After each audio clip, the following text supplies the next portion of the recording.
Hey everybody, Pastor Stan again, finishing our study of the 7 letters of Revelation. That's right, Laodicea is today. You may have heard about this one. This is one of the ones that the picture is taken from, of Jesus knocking on the door. I stand at the door and knock.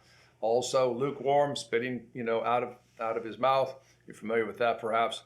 Let's take a look at what it says. Remember, this follows the same form of all the other letters of the 7 letters of the Revelation.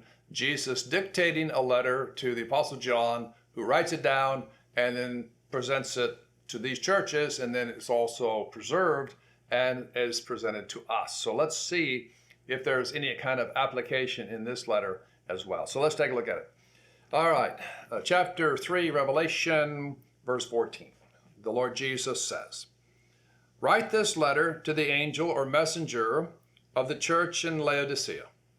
This is the message from the one who is the Amen, the faithful and true witness, the beginning of God's new creation. I know all the things you do, that you are neither hot nor cold. I wish that you were one or the other. But since you are like lukewarm water, neither hot nor cold, I will spit you out of my mouth. You say, I am rich. I have everything I want. I don't need a thing. And you don't realize that you are wretched and miserable and poor and blind and naked. So I advise you to buy gold from me, gold that has been purified by fire. Then you will be rich. Also buy white garments from me, so that you will not be shamed by your nakedness, and ointment for your eyes, so you will be able to see. I correct and discipline everyone I love. So be diligent and turn from your indifference. Look, I stand at the door and knock. If you hear my voice and open the door, I will come in, and we will share a meal together as friends. Those who are victorious will sit with me on my throne, just as I was victorious and sat with my Father on his throne. Anyone with ears to hear must listen to the Spirit and understand what he is saying to the churches." Oh, the church in Laodicea. Yeah, they got some problems. Jesus begins this letter by saying, once again, I know all the things you do. He sees everything. Sometimes we feel like Jesus maybe doesn't see. Well, especially if you're in a church setting and, you see church bullies, bullying people around or preaching things or teaching things that the Bible doesn't say, right? Or just saying the Bible's wrong. You see things like this and there's a wonder, does Jesus really see what's going on? Does he see the division? Does he see, evil happening in the church? Well, he sees. He says, I know all the things you do. That he sees all things. Nothing escapes him. Why? Because he is the Almighty God. Jesus is sitting on the throne in heaven, overseeing all things. That's the one I'm praying to. That's the one I'm believing in. And that's the one I am taking my orders from. So he says, I know all the things you do. He sees everything. And in this particular church, Laodicea, what does he see? Something that is, not good. He says, I know all the things you see, that you are neither hot nor cold. You're not on fire for God, and you're not even, completely pagan, atheist in the church. You're neither one. So he says, but I wish that you were one or the other. I wish you were. At least if you were cold, you could get saved. If you're a hot, well, praise be to God, and let's go and do ministry together. He says, but since you are like lukewarm water, neither hot nor cold, I will spit you out of my mouth. Well, that's pretty bad imagery there. What in the world, Jesus is going to spit people out of his mouth. I don't, blah. Okay. He says, I will spit you out of my mouth. Why? Because you say, I am rich, I have everything I want, I don't need a thing. Yes, the self-made man and the self-made woman. I don't need religion as a crutch. I can tell you that right now. I got it all in control. I've done everything myself. Yes, it's all about me. That's the thing. about Jesus is, since he died on the cross for my sins being forgiven, it's all about him. And he accepts nothing less than that. It has to be all about him because he is the Savior of the world. So if I say, well, you know what, man, I got it made. I got a lot of money. I got a lot of possessions. I got, 3 houses here. I got this. I got that. I got all this stuff. I don't even need God. What do I need God for? I'm making it just fine. Yeah, well, that's the deception, of course. Pride, so deceptive, deceives me into making me see myself as I am not. I end up being deluded. I see myself as this sterling example of what's awesome, when really the opposite is the true in God's eyes. Well, how does God, how does the Lord, how does Jesus see these people who are saying, I'm rich, I have everything I want, I don't need a thing, including God? Well, here's how Jesus sees them. He says, first of all, you don't realize this, but you are wretched and miserable and poor, blind and naked. Wow, what a contrast. You go from, I'm rich, I have everything I want, I don't need a thing, to wretched, miserable, poor, blind, and naked. Those two things, oh my goodness. Here's the way I see myself, so self-sufficient. God looks at me and says, terrible condition, terrible condition, terrible. So what's the prescription? So Jesus says, okay, well, I'm here to help. Verse 18. So I advise you to buy gold from me. All right? If you're going to be rich, going to have gold, buy gold from me. Gold that has been purified by fire. All right? Then you will be rich.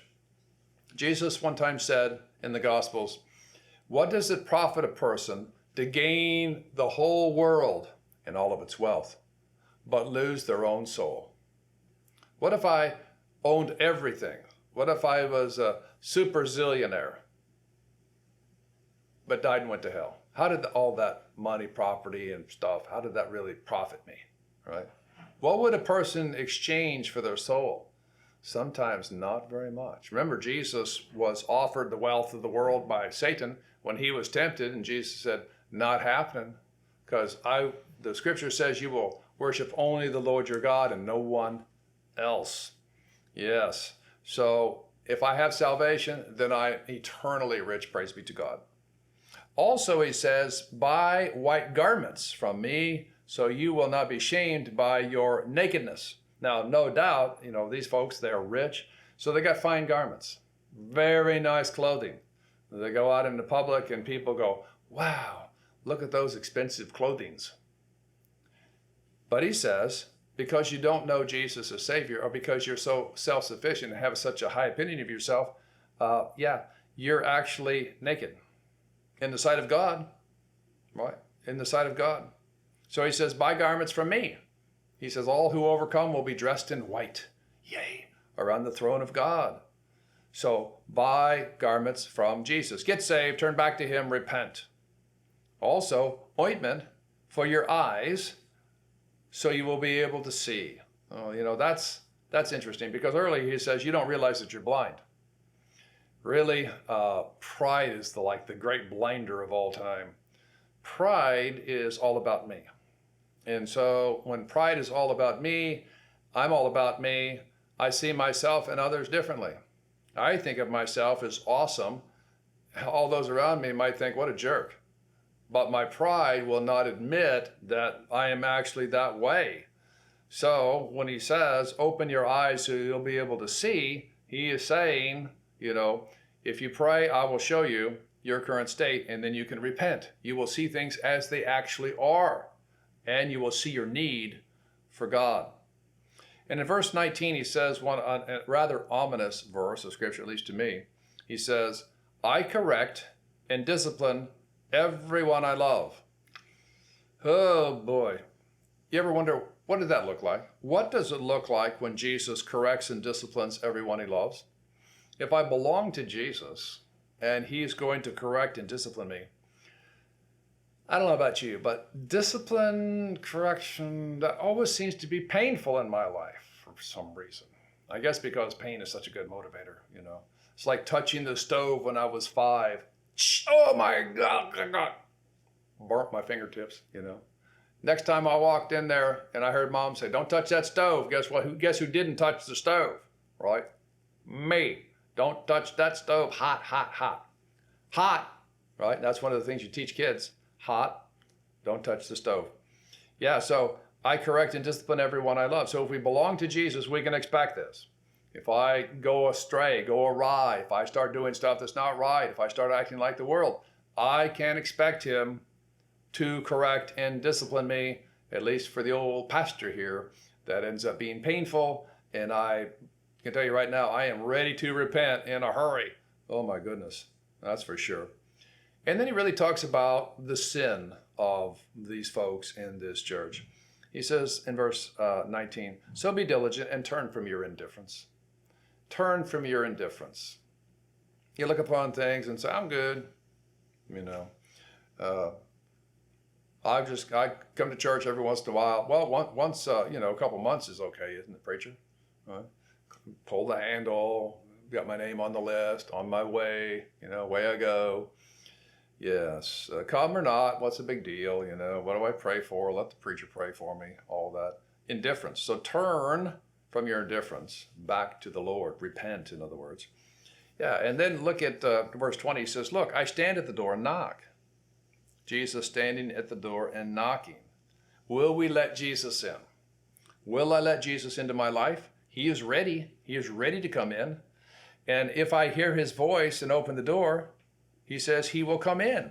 If you hear my voice and open the door, I will come in. And then we will share a meal together as friends. And that's the kind of intimate relationship the Lord desires with all of us. When I accept Jesus as my Savior, the Holy Spirit does come within my heart in a mystery, of course, but the very presence of God now dwells within me. All things are possible now. Why? Because I've been born again. The Spirit of God is in me. The Spirit of God, like the God Spirit, is dwelling within me now. And that's the one who protects me, who gifts me, who helps me be like Jesus in the fruit of the Spirit. All of those things become available for me at that time. And we'll have that kind of intimate relationship with Jesus, as he says, together as friends. And then, of course, he finishes with those who are victorious. Those who are victorious in 21 will sit with me on my throne, just as I was victorious and sat with my Father on his throne.